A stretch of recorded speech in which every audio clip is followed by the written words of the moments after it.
Hi! இது ஒரு night mini vlog தான். ஸோ, இன்னைக்கு நான் வந்து உங்களோட எனக்கு நடந்த ஒரு வொர்ஸ்ட்டான எக்ஸ்பீரியன்ஸ் தான் ஷேர் பண்ண போறேன். என்னன்னா, நான் ஃபர்ஸ்ட் யூடியூப் சேனல் ஸ்டார்ட் பண்றேன் அப்படின்னு சொன்ன உடனே, என்ன எல்லாருமே சொன்ன ஒரே ஒரு விஷயம் என்னன்னா, "வேண்டாம். இதெல்லாம் உன்னால முடியாது. ஸோ, நீ வந்து உன்னுடைய 12ல கான்சன்ட்ரேட் பண்ணு" அப்படின்னு தான் சொன்னாங்க. ஸோ, நான் இப்போ 12த் தான் படிச்சுட்ருக்கேன். ஐம் ஆர்ட்ஸ் ஸ்டூடெண்ட் அண்ட் எனக்கு இன்னும் 2 எக்ஸாம் இருக்கு. காமர்ஸ் அப்ளிகேஷன் இன்னும் 2 எக்ஸாம் இருக்கு. ஸோ, அதில கான்சன்ட்ரேட் பண்ணு. இப்போ வந்து இந்த ஃபீல்டில வந்து உன்னால ரீச் அவுட் ஆக முடியாது. ஏன்னா நெறைய பேர் வந்து இப்போ இந்த ஃபீல்டில இருக்காங்க அப்படின்னு தான் சொன்னாங்க. அப்புறம் எனக்கே ஒரு மாரி டீமோட்டிவேட்டா தான் இருந்தது. நானே என்ன செல்ஃப் டவுட் பண்ண ஆரம்பிச்சுட்டேன். என்னால முடியுமா? அவங்க சொன்ன மாதிரி நெறைய கன்டென்ட் கிரியேட்டர்ஸ் வந்துட்டாங்க. இப்போ நம்மளோட சேனல் போய் புதுசா நம்ம போடுறோம் வேற. ரீச் அவுட் ஆகுமா? அப்படின்னு இருந்தது.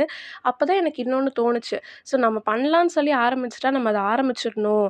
அதுக்கப்புறம் அது சக்சீட் ஆகுதோ, இல்ல ஃபெயிலியர் ஆகுதோ, அது நம்ம போடுற எஃபோர்ட்ஸ்ல தான் இருக்கு அப்படின்னு நான் புரிஞ்சுக்கிட்டேன். அதுக்கப்புறம் தான் இந்த யூடியூப் சேனல் ஆரம்பிச்சேன். என்ட்ட சொல்ல போணும்னா எந்த ரிசோர்ஸஸுமே கிடையாது. ஆக்சுவலா ஒரு லைட்டிங் செட்டப் கிடையாது, ட்ரைபாட் கிடையாது, கேமரா கிடையாது, எதுவுமே கிடையாது. நான் இப்போ ரெக்கார்ட் பண்ணுறது கூட மொபைல் ஃபோன்ல தான். அண்ட் என்னால எந்த இடத்துல வச்சு எடுக்க முடியுமோ, அந்த இடத்துல மாதிரி வச்சு நான் தான் இந்த எல்லா வீடியோஸையுமே நான் எடுத்தேன். இதுவரைக்கும் சேனல்ல அப்லோட் பண்ணியிருக்க எல்லா வீடியோஸுமே அப்படிதான் நான் எடுத்திருக்கேன்.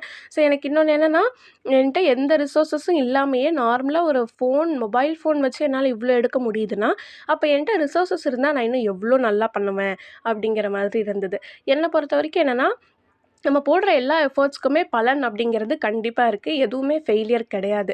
ஸோ எவ்ளோ ஃபெயிலியர் ஆனாலுமே திரும்ப திரும்ப அத ட்ரை பண்றதுல தப்பே இல்லன்னு தான் நான் சொல்லுவேன். ஸோ எனக்குமே இது ரீச் அவுட் ஆகுமான்னு கிடையாது. இது எல்லாமே உங்களுடைய கையிலயும், என்னோட கையிலயும் தான் இருக்கு. ஸோ கண்டிப்பா நீங்களாவது எனக்கு சப்போர்ட் பண்ணுவீங்கன்னு நான் நம்புறேன். ஸோ இது ஒரு நைட் மினி விளாக். நைட்டு சாப்பிட எதுவுமே இல்ல. சாப்பாடு கொஞ்சம் தான் இருந்தது. அது அம்மா, அப்பா சாப்பிட்டுட்டாங்க. ஸோ எனக்கும் அக்காவுக்கும் நைட்டு மேகி தான் செஞ்சிருந்தேன். ஸோ என்னைக்கு டைம் கம்மியா இருக்கோ, அன்னைக்கு சிம்பிளா சும்மா கடுகு, கருவேப்பில போட்டு தாளிச்சுட்டு, மேகிய போட்டு வேக வச்சு மசாலா போட்டு கிண்டிட வேண்டியது தான். அவ்வளோதான்.